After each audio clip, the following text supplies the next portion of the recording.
Kita pengen bagaimana sih bisa kita keluar dari ya, zona nyaman kemiskinan. Miskin kok nyaman ya. Ya, alhamdulillah min dzalik. Oke, Bos sekalian.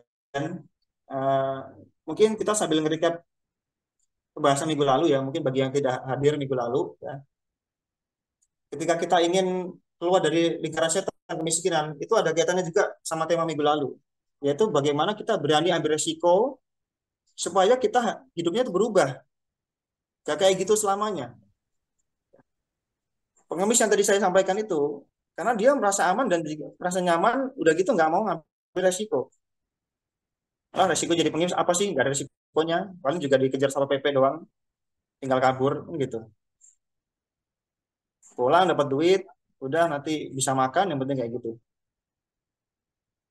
Ya. Nah, kalau seseorang sudah termindset seperti itu di otaknya, mindset akan menjadi sifat. Sifat akan menjadi watak. Kalau sudah jadi watak, akan seperti itu selamanya, nggak berubah. Ya. Maka hidup bukan tentang zona nyaman, yang malas ambil resiko akan terjebak di tempat yang sama selamanya. Selamanya. Ya. Akan di situ terus, kalau nggak mau ambil resiko. Dan ternyata resiko terbesar adalah tidak berani ambil resiko. Kalau kita nggak berani ambil resiko, itulah resiko terbesar. Ya. Kegagalan yang paling gagal adalah gagal merencanakan. Maka kita merencanakan kegagalan. Itu sama kayak gitu. Ya, bos sekalian. Lanjut ya. Nah ini, apa sih lingkaran kemiskinan setan itu ya? Lingkaran setan kemiskinan itu apa? Coba lihat di layar seperti muter gitu aja tuh.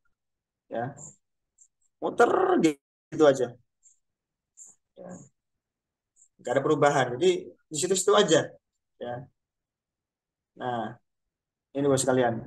Kita bukan pewaris, tapi kita adalah perintis. Mungkin kita tidak dilahirkan dari orang kaya, tapi semoga kitalah yang menjadi pemutus rantai kemiskinan di silsilah keluarga kita. Mungkin zuriat-zuriat kita dulunya bukan orang kaya, nggak masalah ya. Tapi bos sekalian harus bertekad dalam dirinya. Saya jadi pemutus nih, rantai kemiskinan saya yang jadi orang kaya nih, supaya cucu saya semuanya jadi orang kaya semuanya. Ya. Dan bos sekalian di dunia digital ini, ya, di dunia 2025 ini, dunia digital, dunia eranya internet, orang jadi kaya itu gampang. Ya, tinggal iklan orang jadi kaya. Kalau nggak mau ngiklan, ya jangan heran kalau ya gitu-gitu aja bisnisnya, agak berubah. Ya. Sekarang jadi kaya tuh gampang ya. Zaman dulu nggak ada produk digital. Zaman dulu orang mau jualan itu harus ada produk fisiknya. Jual tebu, jual padi, ya. Kayak gitu zaman dulu. Sekarang ada produk digital. Kita nggak punya produk secara fisik, tapi itu bisa kita jual dan itu menguntungkan Bapak sekalian. Ya, tinggal diiklanin. Jadi kita bisa memutus rantai kemiskinan di silsilah keluarga kita. Ya, Bapak sekalian.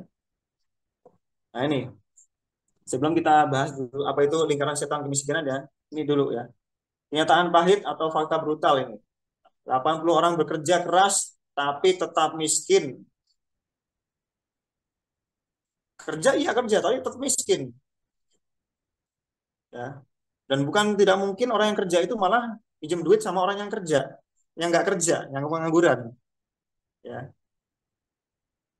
Banyak ditemukan seperti itu ya. Orang yang kerja dari jam 7 pagi sampai jam 5 sore, udah dapat kerjaan, iya bener. Dapat gaji per bulan bener. Tapi tetap miskin. Minjem duit sama orang yang nganggur, coba bayangin. Minjem sama duitnya orang yang nggak kerja. Ya, ya, sudah dia kerja ya 8 jam, 10 jam sehari, tabungan tetap nol. Itu kenapa? Karena nggak bisa manage keuangan. Kalau dikatakan misalnya orang dapat gaji di Kudus berapa sih UMR-nya?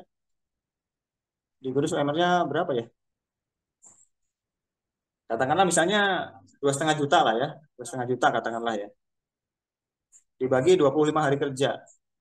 Artinya satu hari dia mendapatkan uang 100.000 rupiah. ya kan?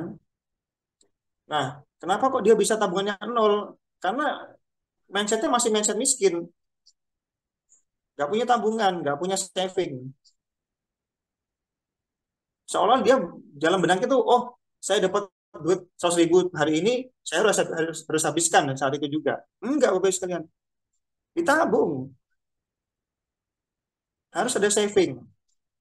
Mana yang buat makan berapa persen, mana yang buat sedekah berapa persen, mana yang buat tabungan berapa persen, mana yang buat investasi berapa persen, harus ada alokasinya Bapak sekalian.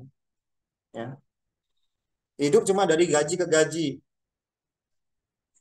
ya. Seolah-olah gajinya naik, iya, tapi harganya juga ikut naik. Ayo. Harga makan naik, harga laundry naik, harga air, listrik semuanya naik semuanya. Kenapa? Karena bukan kerja keras yang salah, strateginya yang salah. Gak bisa manage keuangan, ya. Gak bisa manage keuangan. Gak tahu alokasi berapa persen itu salah ini ya.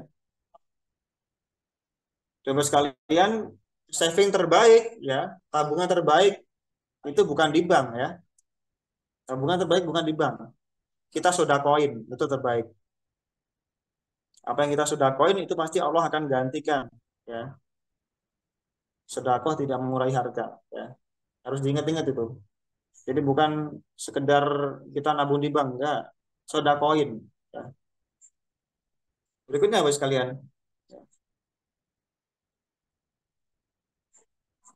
Ini ya. Ini lingkaran mental miskin, lingkaran setan kemiskinan. Jadi kalau ada satu lingkaran itu bulat gini ya, itu kita kasih 7 titik tuh ya. Kita kasih 7 titik dalam lingkaran tersebut, itu yang muternya seperti itu aja tuh. Ya. Apa aja contohnya? Nomor satu, gaji pas-pasan. Ya, udah tahu gajinya 2,5 juta per bulan misalnya. Ya. Terus dia nomor dua, pengeluarannya tetap tinggi, nggak bisa saving uangnya. Ya,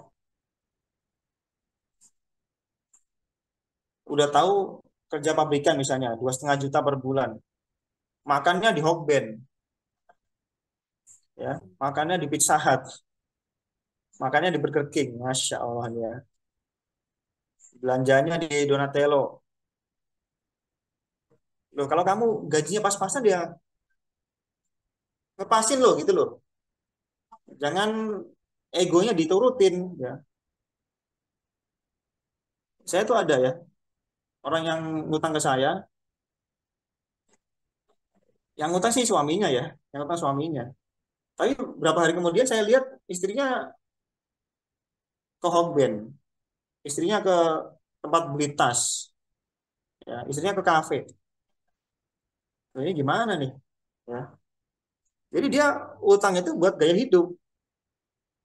Masih penting kalau utang buat leverage ya. Masih penting kalau utang buat investasi masih mending lah. Loh ini utang malah buat gaya hidup. Nah, udah dia medalik. Ya. Udah pengeluaran tinggi ya nomor tiga. Gak punya sisa buat investasi. Tadi saya sampaikan duitnya habis buat sehari-hari aja. Ya. Harusnya kan ada yang disisakan gitu. Misalnya gaji seperti tadi saya sampaikan 2,5 juta per bulan dibagi 25 hari, satu hari dapat 100.000. Simpan kayak 20.000 kayak 30.000 ya. Itu disimpan di bawah bantal boleh, taruh lemari boleh, taruh di bawah baju boleh. Simpan tuh 30.000, 20.000 buat investasi. Investasi apa? Otak ke atas. Otak nih investasiin. Yang punya otak investasiin. Ilmu penting Bapak Ibu sekalian. Supaya apa? Ketika nanti kerja mandek ya dipecat atau di PHK atau diapain, kita masih punya otak yang bisa jalan. Coba bayangin orang karyawan ya, pegawai, duitnya habis buat ngopi, buat rokok, ya, rumah haram diterusin aja terus gitu ya. Udah terus kayak gitu, akhirnya nggak punya duit buat investasi, tiba-tiba di PHK, bingung akhirnya. Ya. Terus nomor 4, kalau seorang tidak punya duit buat investasi, akhirnya apa? Nggak punya skill baru. Oh, itu udah otomatis itu ya. Udah otomatis ini. Ya. Karena tidak punya duit buat investasi tadi, akhirnya nggak punya skill baru. Padahal kalau orang punya skill baru, Bapak sekalian, bermanfaat orang tersebut. Ya. Misalnya nih ya, Bapak Ibu sekalian, dalam 1 bulan nabung 30.000 aja. Jadi gajinya tersebut Bapak Ibu 30.000, jangan usah banyak-banyak deh. 30.000, benar-benar konsisten dijaga 1 bulan nih. Nanti di akhir bulan Bapak Ibu dapat 900.000 kan? 900.000 ya kan? 900.000 itu Bapak Ibu sekalian coba dibuat untuk ini belajar bekam misalnya. Belajar bekam itu di NRC Kudus ini harganya 500.000. Masih sisa tuh ya. 500.000, jadi 400.000 masih punya buat ini cadangan ya.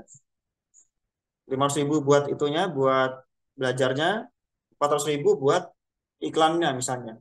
Ya, buat bikin websitenya, buat bikin postingannya, itu 400.000 buat ilmu SEO-nya. Nah, nanti dalam 1 hari misalnya Bapak Ibu kerja jam 8 pulang jam 5 ya. Jam 8 pulang jam 5. Nah, Bapak Ibu coba nanti buka ini, buka klinik ya. Silakan pasien datang ke rumah atau kita bisa mengunjungi rumah pasien dari jam 5 sampai jam 9 malam misalnya. Nggak usah banyak-banyak, katakanlah 2 pasien aja misalnya. Atau 4 pasien lah, 4 pasien misalnya ya. Dari jam 5 sampai jam 9 malam, 4 pasien.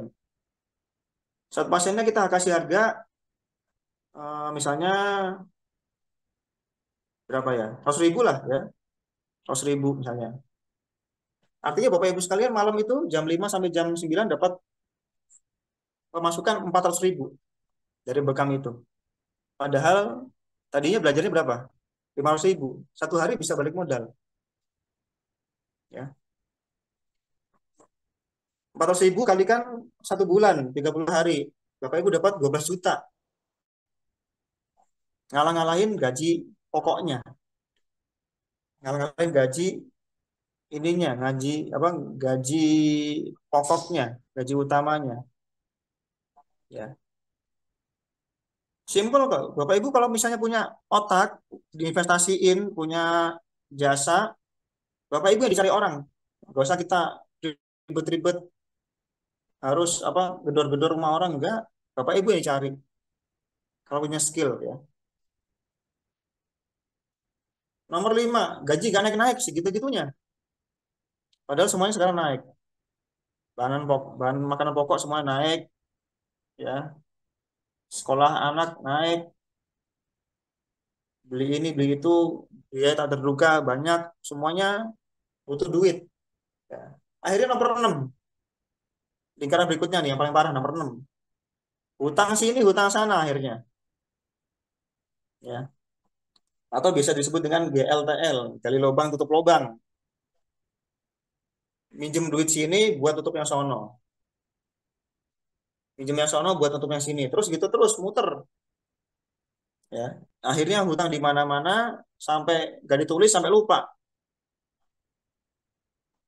Lupa kalau duit apa utangnya banyak. Kagak ditulis lagi. Padahal Rasul itu nggak mau nyolatin orang yang punya hutang sebanyak 2 dinar. Ya. Saking banyaknya utang sampai lupa. Ya. Udah gitu nomor 7, ulangi lagi dari awal. Udah, muter lagi. Gaji pas-pasan, buang tinggi terus kayak gitu. Inilah lingkaran ya setan kemiskinan atau bisa disebut lingkaran mental miskin. Hasilnya apa? Stuck, stres, putus asa. Bahkan bukan sedikit yang bunuh diri. Nah, untuk dalik. Gara-gara banyak utang, dia pikir dengan oh saya bunuh diri aja nanti lunas. Blow on itu namanya. Dia kok merasa tidak ada hidup kedua gitu loh. Padahal ada bos sekalian. Ya, ada kehidupan kedua. Dan kehidupan kita yang kedua itu merupakan tanggung jawab dari kehidupan kita yang pertama. Ya, kalau kita kehidupan pertama banyak utangnya, ya udah, kehidupan keduanya akan sulit bagi kita. Alhamdulillah. Ya, lanjut.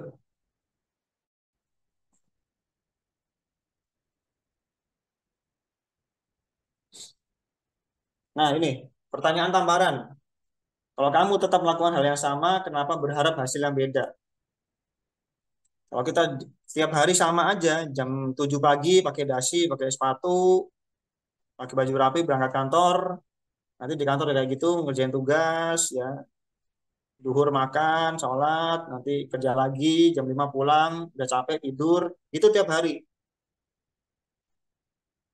Mau dapat hal yang berbeda, gak akan Bapak Ibu sekalian. Ya akan tetap seperti itu selamanya. Tiba-tiba nanti nggak kerasa sudah tua, ya, saatnya pensiun, pernah tugas, ya, ternyata sudah pensiun, nggak punya ini, nggak punya aset. Akhirnya bingung, kelabakan. Wah, saya harus ngapain nih di masa tua saya? Karena nggak bangun aset digital dari mudanya. Ya, makanya guru kami Pak Putra Chandra Buana itu beliau punya program namanya jadi bos sebelum pensiun. Nah, ini bagi Bapak Ibu yang memang benar-benar sudah mempersiapkan hari tuanya.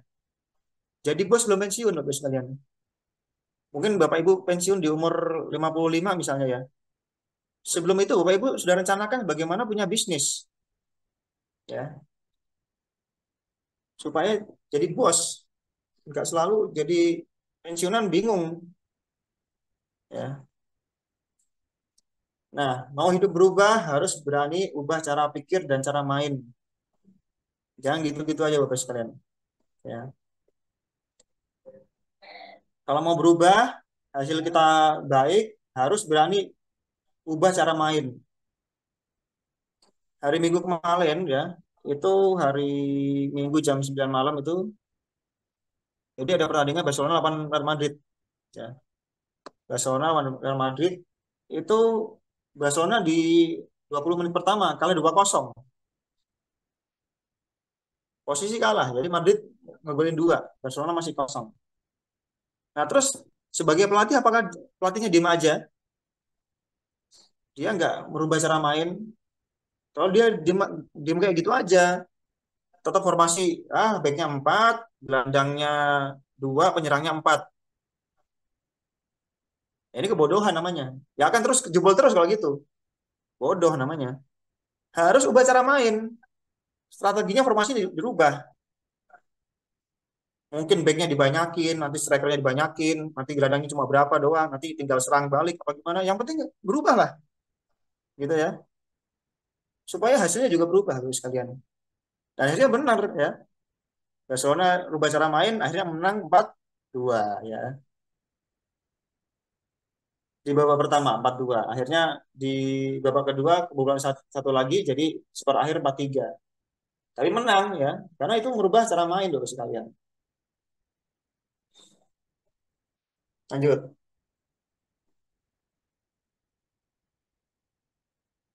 Ini, mari kita gali akar masalahnya. Kenapa orang gagal lepas dari kemiskinan? Kenapa kok dia gagal terus dan nggak bisa lepas dari lingkaran kemiskinan? Karena ini akar masalahnya. Takut gagal. Gagal kok takut. Ya. Mental bisnisnya mana nih?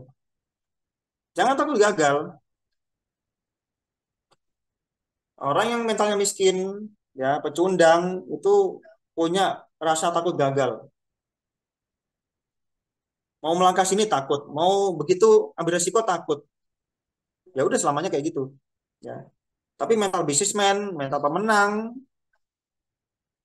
dia jadikan kegagalan dia sebagai tolak ukur. Jangan sampai kayak gitu lagi. Ya, nggak takut gagal, berani yang beresiko. Kalaupun gagal, ambil jadi pelajaran, buat pengalaman, nggak masalah. Ya. Yang kedua, malas belajar, malas belajar skill baru. Ya, belajar terapi nggak mau, belajar digital marketing nggak mau, belajar ekonomi nggak mau, semuanya nggak mau, malas belajar. Emang dasarnya nggak mau berubah. Ya, ada waktu kosong sedikit, bukannya baca buku, dengar podcast kayak yang bermanfaat, malah main catur, ya, malah bengong sama teman-temannya. Gak ada perubahan. Males belajarnya. Terus kalian ya, orang kalau dia itu bodoh, itu masih bisa kaya Bapak sekalian. Betapa banyak orang lulusan SD, lulusan SMP kaya banyak. Nggak sampai kuliah, nggak sampai S2, S3 banyak ya yang bisa kaya. Itu yang bodoh gitu. Bisa kaya. Tapi satu yang nggak bisa kaya. Orang males, keset itu nggak bisa kaya. Ya. Suruh posting males. Ya, suruh traffic males. Ini mentalnya perlu diperbaiki, digambar-gambarin dulu baru jalan. Ya. Terus fokus ke hasil yang instan. Pengennya segera berhasil. Ya, nggak mau nikmatin prosesnya dulu. Lucunya nih orang ya, kadang-kadang tuh lebih sabar ya menjadi ekor dari bosnya, jadi pegawai, itu berpuluh-puluh tahun dia sabar. Oh, 20 tahun kerja, 30 tahun kerja, ya, bangga gitu. Itu dia berhasil sabar, berhasil apa bertahan di situ ya.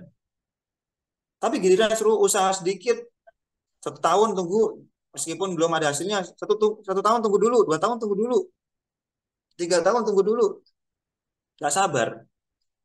Ya, ini mentalnya perlu diperbaiki ya, Bapak sekalian. Supaya menjadi modal businessman, nggak takut rugi, nggak takut ambil risiko ya. Berikutnya nggak mau keluar dari zona nyaman. Ah, yang penting kan gue udah dapat gaji bulanan. Ah, yang penting kan gue bisa makan. Loh, kok nggak mau punya pikiran, oh saya pengen kaya lah kayak gitu. Saya biar bisa sedekah. Oh saya biar bisa bangun pondok pesantren. Oh saya biar bisa bangun masjid. Oh saya biar bisa bantu janda-janda. Kok nggak ada pikiran kayak gitu gitu loh. Ah, yang penting gue bisa makan tiap hari. Ah, yang penting bisa bisa ngopi, gue bisa ngerokok. Ini nggak mau keluar dari zona nyaman. Gitu-gitu aja hidupnya. Ya. Terus nggak ngerti pentingnya leverage. Leverage ini nanti insya Allah akan ada sesinya sendiri ya. Insya Allah kapan gitu. Insya Allah kita akan bahas tentang leverage ini. Ya, yang mana Bapak Ibu sekalian kami sarankan untuk Bapak Ibu berani ambil risiko ya.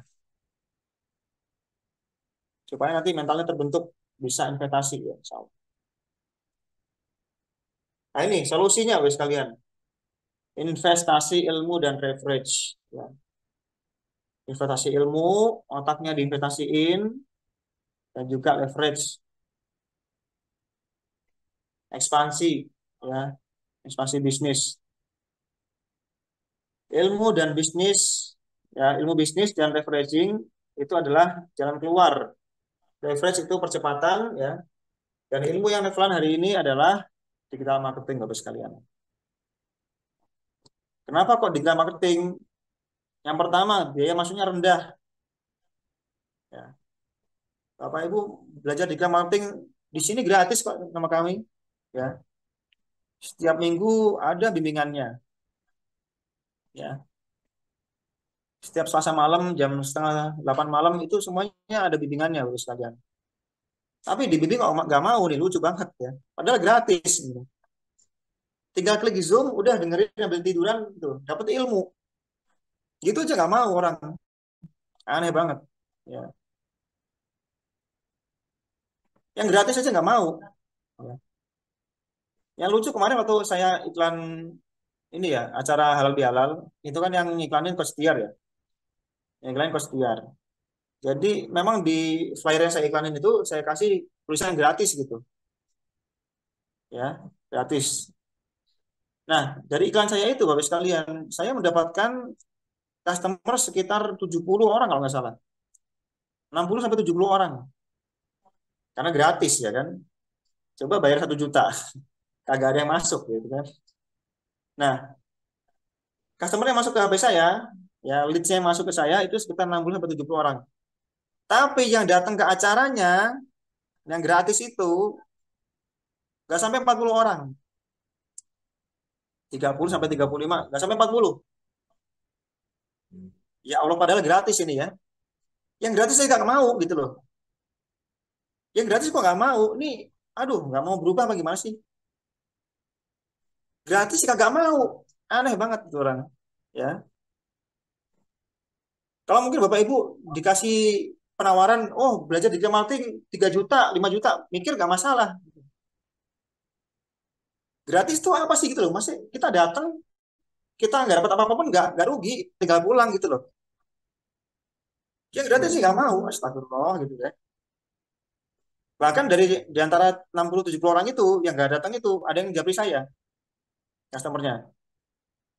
Bos, ini dapat makan nggak bos? Astagfirullah, gratis minta makan lagi.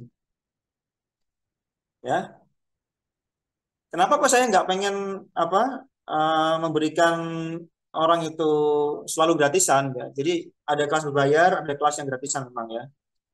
Kenapa kok saya tidak harus selalu ngasih yang gratisan terus? Karena orang kalau gratisan itu mentalnya mental miskin memang. Yang tadi saya sampaikan tadi, malah minta makan, minta snack ya. Jadi posisi dia datang ke situ itu gue cari makan, bukan nyari ilmu. Tapi kalau Bapak Ibu yang memang sengaja bayar 100.000, bayar berapa gitu ya, itu memang niat dalam hatinya untuk belajar, pengen berubah. Dan saya yakin Bapak sekalian yang berani bayar, yang berani datang dengan ilmu bayar itu, ilmunya berkah. Ya, nggak seperti yang gratisan. Yang berani bayar, ilmunya berkah, ya, rezekinya juga berkah. Karena dia niat untuk berubah, ya, merubah hidupnya. Ya, tentu di sini tidak ini ya, tidak nyindir siapapun di sini, tapi saya nyindir yang tidak hadir aja ya. Karena ada yang hadir, ada yang tidak hadir ya. Saya nyindir yang tidak hadir aja. Ya, kalau yang hadir saya doakan Bapak Ibu sekalian semuanya lancar rezekinya ya, dan kita meningkat finansialnya, berubah sama Allah rezeki kita. Ya, saya doakan seperti itu. Bagi Bapak Ibu yang pengen bimbingan, boleh japri kok ya. Silakan ya. Jadi uh, tanya itu kok bayar, nggak bayar ya. Tanya silakan, boleh ya. Terus silakan kalau mau datang ke rumah juga boleh ya. Kalau sudah cocok bisa datang ke rumah ya, Bapak sekalian. Terus nomor dua, bisa dikerjakan dari rumah ya. Di sini saya ada member yang saya banggakan ini Bu Deni. Ya. Beliau sudah bisa ahli SEO sekarang. Wih, ya keren ya Bu Deni ya. Beliau sudah punya EDG ya. Beliau kerjakan eh, bikin website itu dari rumah. Beliau dapat klien banyak ya. Dan akhirnya dari EDG yang beliau beli itu sudah balik modal. Keren ya beliau ya. Keren. Saya atungi jempol dua Bu Deni. Terus potensi income unlimited di dunia digital itu. Ya. Bisa ngiklan, bisa jasa posting, bisa jual produk digital, ya. Coba bayangin, misalnya kita punya EDG, satu EDG itu bisa diposting 2.000 produk. 2.000 produk kita ecer, 2.000 ya, 2.000 itu kita ecer satu satu websitenya, satu kuotanya kita hargai 50.000. Udah dapat 100 juta Bapak sekalian. Cuma bikin website doang, posting-posting doang. Dapat 100 juta itu, ya. Unlimited Bapak Ibu. Ya. Kenapa nggak dimanfaatkan itu? Ya. Terus yang keempat, bisa bangun personal branding. Ya, nama kita terkenal lewat dari internet. Terus nomor 5, skill up lewat leveraging. Ya, ini bagaimana kita teknik untuk muter modal. Insya Allah akan ada sesinya sendiri nih di Zoom-Zoom yang akan datang. Apa itu leveraging ya? Kita akan kupas tuntas lah di situ. Terus kenapa harus digital marketing? Karena pasarnya luas. Dari bocil sampai remaja sampai orang tua sampai pensiunan itu bisa jadi pangsa kita di dunia digital. Ya. Orang yang muda pengen belajar, orang yang tua pengen punya bisnis, ya. Nah, ini potensi buat kita, Bapak sekalian. Kita bisa menolong mereka, ya. Tuh. Jadi solusinya investasi ilmu sama leveraging, ya. Ini supaya kita keluar dari lingkaran setan kemiskinan. biar nggak miskin terus Bapak Ibu sekalian ya. Nah ini leverage itu apa? Ya, leverage itu merupakan kamu kerja sekali, ya, hasil berkali-kali, ya. Ini produk digital. Kita bikin sekali, bisa kita jual berkali-kali. Ini teknik muter modal, leveraging, ya. Seperti kita punya e-course, ya. Kita itu motong-motong videonya sekali doang, tapi kita bisa jadikan link. Nah, link itu bisa kita jual-jual tuh berkali-kali sampai kapanpun. Ya, enaknya seperti itu, Bapak sekalian. Produk digital. Jadi nggak setiap saat kita seperti produk fisik gitu. Harus kita stok, harus kita apa takut basi, harus masak mungkin siapkan packagingnya ribet ya. Nah ini Bapak sekalian bisa jualan produk digital ya. Terus di antara leveraging yang lain ya, itu kita bisa buat konten yang itu bisa ditonton ribuan orang ya. Dikontenin Bapak Ibu sekalian. Yang Bapak Ibu mungkin usahanya apa silakan dikontenin. Masukin Instagramnya, masukin status WA-nya. Itu buat apa? Itu buat membangun branding supaya nanti kita kuat. Ketika ada orang yang minat sama produk kita, dia yakin, oh si ini jualan umroh, memang dia tiap hari posting umroh kok, jadi orang percaya. Bu Deni itu saya tahu sekali, bagus banget itu Bu Deni ya. Setiap hari beliau update status tentang jasa posting. Akhirnya beliau kliennya banyak, karena sudah membranding dirinya beliau sebagai digital marketer yang profesional gitu. Akhirnya orang pada percaya, oh sekarang Bu Deni usaha bikin website sekarang keren. Jadi orang percaya. Ya. Gimana kalau kita nggak pernah update status tentang digital marketing? Orang yang nggak percaya. Si ini kemarin tukang sampah sekarang jadi jual website. Yang nggak percaya lah orang. Gimana orang mau percaya? Ya, sehari-harinya jadi tukang sampah, tiba-tiba update status, oh saya buka jasa posting sekarang. Ya kaget orang. Ya nggak percaya. Kan? Nah terus punya produk bisa dijual lewat reseller ya sebanyak 100 orang. Itu juga bisa ya sekalian. Bikin funnel marketing, closing bisa jalan otomatis. Ya, nanti insya Allah juga akan kita bahas tentang funnel marketing ya di pertemuan-pertemuan yang akan datang. Insya Allah kita bimbingan 1 tahun kok ya, masih panjang kita bimbingannya. Jadi Bapak Ibu milih yang mana? Mau terus kerja 10 jam sehari, ya, dari jam 7 pagi sampai jam 5 sore, atau Bapak Ibu belajar cara kerja 3 jam, nggak usah lama-lama, 3 jam aja, ya. Tapi hasilnya 10 kali lipat. Jadi gaji utamanya. Mau seperti itu Bapak Ibu? Ya. Saya doakan mudah-mudahan Bapak Ibu mau ya, tergerak untuk mau ya. Coba bayangin kemarin saya dapat jasa posting ya. Itu saya jual 450 Bu. 450.000 ya. Hanya dikerjakan berapa menit? 10 menit itu. Bikin website itu posting tuh 10 menit ya. 450.000. Coba kalau kita nggak punya skill seperti itu, gimana kita bisa ini kan? Bisa kita buka jasa tersebut nggak bisa. Harus belajar dulu, harus punya skill dulu ya.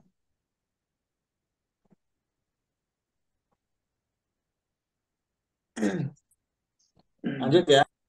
Nah ini mental dan mindset yang harus dipatahkan. Rubah Bapak Ibu sekalian ini ya. Kalau yang masih punya ini silakan dipatahkan, dirubah, diganti ya. Banyak orang terkurung dalam pola pikirnya sendiri. Mengatakan saya gaptek, padahal belajar bisa, asal mau.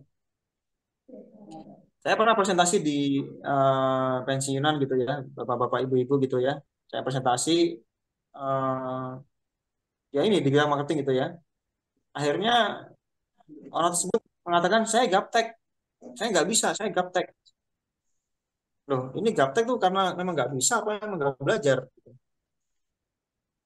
Nah, setelah saya save nomornya, ya, setelah saya save nomornya, begitu saya perhatikan statusnya, ternyata dia bisa update status, dia bisa share di grup, dia bisa nge-share link, bisa jualan di Shopee. Ini artinya bukan gaptek Bapak Ibu sekalian, ya. Bukan gaptek sama sekali ini. Patokan gaptek atau tidak itu bagaimana dia bisa update status atau tidak. Ya, kalau dia dikatakan update status bisa, berarti dia nggak gaptek itu. Nah, ini tinggal belajar sedikit, Bapak Ibu bisa posting itu. Bisa bikin website.